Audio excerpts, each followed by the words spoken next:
जय हिंद दोस्तों। अखिलेश यादव की मुश्किलें कम होने का नाम नहीं ले रही है। उत्तर प्रदेश विधानसभा चुनाव से पहले ही अखिलेश यादव को झटके पे झटके लग रहे हैं। राम मंदिर दान चोरी मामले में जो अफवाह फैलाई गई अखिलेश यादव और उनके तमाम नेताओं के तरफ से, उस पर एक बड़ी कार्रवाई हुई है।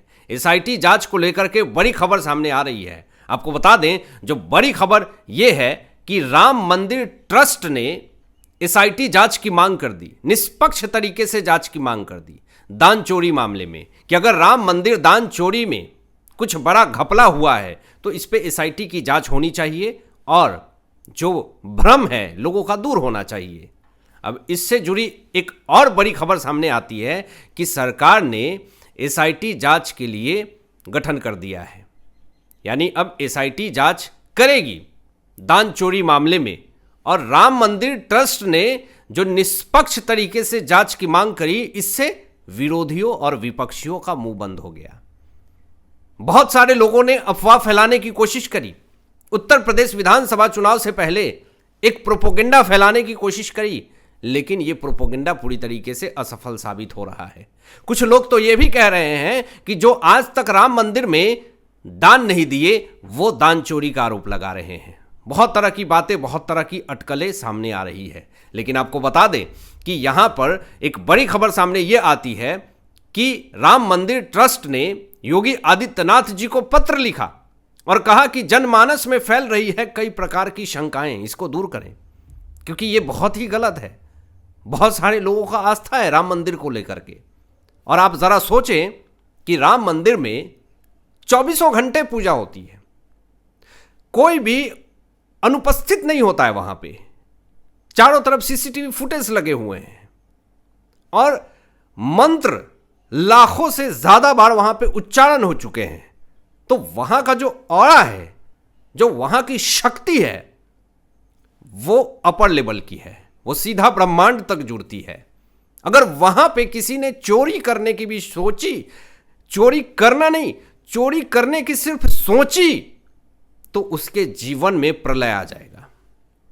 और यह आरोप लगाना कि दान चोरी में पूरी तरीके से घपला हुआ है, यह बड़ा ही शोचनीय है। हालांकि इस पे एसआईटी की जांच की मांग राम जन्मभूमि ट्रस्ट ने करके जो काम किया है, इससे एक आस्था का जो लोगों का विषय बना हुआ है वो पूरी तरीके से कायम रहेगा।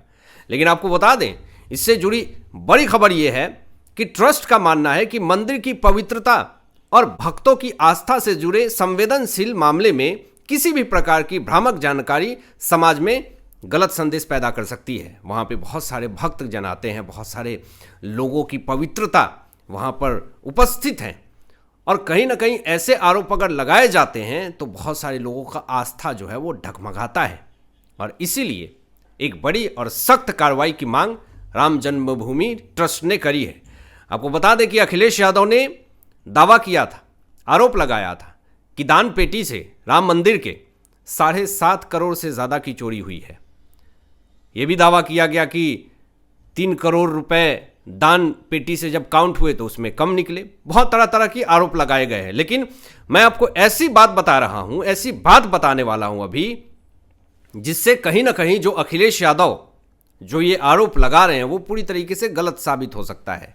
अब जरा देखें खबर क्या है कि यहां पे ऑफ इंडिया से बातचीत में समाजवादी पार्टी के ही प्रवक्ता पवन पांडे ने स्टेटमेंट दिया है, बड़ा स्टेटमेंट दिया है, और यह स्टेटमेंट बड़ी तेजी से वायरल हो रहे हैं। समाजवादी पार्टी के प्रवक्ता पवन पांडे ने कहा कि अखिलेश यादव तो राम मंदिर के दान पेटी से ही दान चोरी का आरोप लगा रहे हैं, इस पर आप क्या कहना चाहेंगे। तो यहां पर समाजवादी पार्टी के जो प्रवक्ता हैं पवन पांडे, उनका कहना है कि ऐसी कोई आधिकारिक जानकारी नहीं है, ये बातें सूत्रों के अनुसार की जा रही है। मतलब कि सूत्रों से आई जानकारी पे आप इतना कॉन्फिडेंटली कह देंगे, करोड़ों लोगों के आस्था पे चोट पहुंचा देंगे, ये कहीं ना कहीं भ्रमित करने वाला बयान है। जब तक सूत्रों से आपके पास पुख्ता सबूत ना आ जाए, आप आरोप नहीं लगा सकते हैं। आप जिस तरीके से कॉन्फिडेंटली आरोप लगा रहे हैं, ऐसा लग रहा हो जैसे आपके पास कोई सबूत हो। तो सूत्रों के आधार पे किसी भी तरीके की भ्रामक टिप्पणी देना और अफवाह फैलाना, ये बड़ा ही चिंतनीय है। अब आपको बता दें, कुछ दिनों से बड़ी चर्चा है, बड़ी तेजी से चर्चा है अखिलेश यादव की बेटी अदिति यादव को लेकर के। अदिति यादव को लेकर के कुछ लोगों ने भ्रामक पोस्ट कर दिए, कुछ ऐसी बातें लिख दी, आपत्तिजनक बातें लिख दी, जिस मामले में 3 लोगों का नाम सामने आया और तीनों को दबोच करके गिरफ्तार किया गया, जेल के सलाखों के पीछे डाला गया। इस पर योगी आदित्यनाथ जी का बहुत बड़ा स्टेटमेंट आया। लेकिन उससे पहले आपको बता दें कि अखिलेश यादव ने स्टेटमेंट दिए, कहा कि 2 लोग जो उच्च पद पे बैठे हुए हैं उनका कोई परिवार नहीं है, इसलिए वो परिवार की अहमियत नहीं समझते हैं। लेकिन इस पर मैं आपको बता दूं, नरेंद्र मोदी जी ने भी और योगी आदित्यनाथ ने भी एक स्टेटमेंट दिया था कि मेरा तो 100 करोड़ से ज़्यादा परिवार है, 140 करोड़ से ज़्यादा लोगों का परिवार है, तो मैं पूरे देश की जनता को परिवार मानता हूं। इस पर एक पलटवार किया था। लेकिन जो बातें अखिलेश यादव की बेटी अदिति यादव को लेकर के जो आपत्तिजनक टिप्पणी की गई थी, उस पर योगी आदित्यनाथ जी ने जनसभा में एक बड़ा स्टेटमेंट दिया और कहा कि अखिलेश यादव की बेटी के खिलाफ कुछ लोगों ने गलत टिप्पणी की थी, मैंने एफआईआर दर्ज करवाने के निर्देश दिए थे। मैंने तुरंत संज्ञान लिया, जब मेरे पास ये बातें आई तो मैंने कहा तुरंत ऐसे लोगों पे कार्रवाई होनी चाहिए, नहीं बख्शा जाना चाहिए। लेकिन आपको बता दें कि बेटी सर्वोपरि है। योगी आदित्यनाथ जी ने कहा महिलाएं सर्वोपरि है, उनका सम्मान होना चाहिए। लेकिन एक और बात है कि राजनीति में परिवार को नहीं घसीटना चाहिए। यहां पे अगर अखिलेश यादव की बेटी को अगर राजनीति में किसी ने घसीटा, किसी ने कुछ बोला, ये बिल्कुल गलत है। लेकिन वही नरेंद्र मोदी जी की माताश्री का दूर दूर से भी राजनीति से कोई भी संबंध नहीं था। कांग्रेस वालों ने नरेंद्र मोदी जी की माताश्री को लेकर के कितनी अभद्र टिप्पणी करी थी, ये शायद विपक्ष को याद नहीं है। विपक्ष को याद दिलाना चाहिए कि आखिर उनकी माताश्री का भी तो राजनीति से दूर दूर तक कोई संबंध नहीं था नरेंद्र मोदी जी की, फिर भी उनको टारगेट किया जाता है। ऐसा नहीं कि कर दिए, अभी भी किया जाता है। तो इस पर विपक्ष की बोलती बंद है। लेकिन यहां पर जिस तरीके से बातें हुई है अखिलेश यादव की बेटी अदिति यादव को लेकर के, उस पर यहां पे अखिलेश यादव पे निशाना साधते हुए योगी आदित्यनाथ जी ने स्टेटमेंट दिया कि अखिलेश जी अपने चेले चपाटों को भी थोड़ा उपदेश दे दो कि अपनी भाषा पर संयम करें। नहीं समझा सकते हो तो हमारे हवाले कर दो, हम उनको अच्छी तरह से समझा देंगे। क्योंकि बहुत सारे ऐसे मामले सामने आए हैं दोस्तों, जिसमें कि महिलाओं का सम्मान न करना, महिलाओं के साथ गलत काम करना, जिसमें समाजवादी पार्टी के नेता सम्मिलित रहे हैं। ऐसे बहुत सारे खबरें आई हैं। ये बीजेपी की तरफ से भी आरोप लगाए गए हैं। अब यहां पे जो बड़ी खबर दोस्तों सामने आ रही है, जो अदिति यादव हैं, अखिलेश यादव की बेटी के ऊपर आपत्तिजनक टिप्पणी की गई है, उस पे ओपी राजभर जी ने यह कहा कि अदिति भी मेरी बेटी जैसी ही है, लेकिन इसमें भी कोई सफाई का ही हाथ निकलेगा। उन्होंने दावा किया राजभर ने कि बेटी अदिति यादव के खिलाफ जो घटिया हरकत हुई है, कोई सफाई ही निकलेगा, इसमें समाजवादी पार्टी का ही नेता इसमें निकलेगा। इस तरह का घटिया प्रशिक्षण कोई लाल या हरी टोपी पहनने वाले मास्टर साहब की कक्षा में ही मिलता है। और एक और बड़ी बात कही ओपी राजभर जी ने, कहा कि वैसे बेटी अदिति के मामले में किसी विनोद कुमार यादव का भी नाम सामने आ रहा है। यानी टारगेट करने की कोशिश ओपी राजभर जी ने यह कहा कि उसमें कोई यादव समुदाय का भी लोग हैं। जो विनोद यादव हैं उनसे जाके पूछिए कि उसको गिरफ्तार किया है, उसने ऐसी क्यों टिप्पणी दी, यादव समुदाय से आते हैं। तो इस तरह से टारगेट किया गया अखिलेश यादव को।